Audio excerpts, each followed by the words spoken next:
Guys, അപ്പം ഇന്നൊരു പുൽക്കൂട് വെച്ചാലോ? അപ്പം ക്രിസ്മസ് ഒക്കെ ഇന്ന് എത്താറായി കേട്ടോ. അപ്പം ഞാനിന്ന് രാമചന്ദ്രയിൽ പോയിട്ട് ഒരുപാട് സാധനങ്ങളൊക്കെ വാങ്ങിയായിരുന്നു.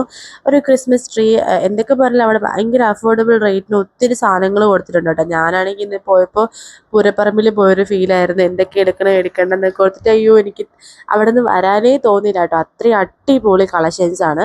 അങ്ങനെ അപ്പോൾ എന്നെ നല്ലോണം പോസ്റ്റ് ആക്കിയിട്ട് വൈക്കോലെടുക്കാൻ പോയിരുന്നു കേട്ടോ, നമുക്ക് ഈ പുൽക്കൂടിൽ ഇങ്ങനെ വയ്ക്കാനായിട്ട്. അന്നേരം ഞാൻ ആ ഈ ട്രീക്ക് വെറും 150 രൂപയുള്ളൂ കേട്ടോ രാമചന്ദ്രയിൽ.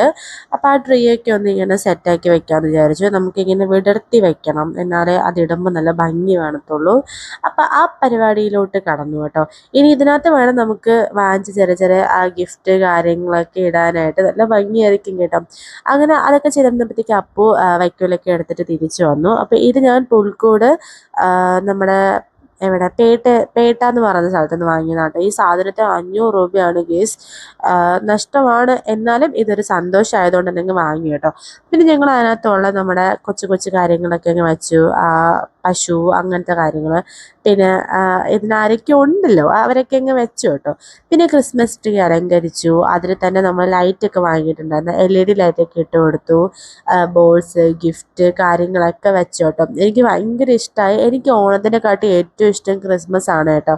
അപ്പം നമ്മുടെ ആ ഒരു ലുക്ക് എങ്ങനെ, അതായത് ലാസ്റ്റ് ആ ലുക്ക് എങ്ങനെയാണെന്ന് കണ്ടു നോക്കാവേ.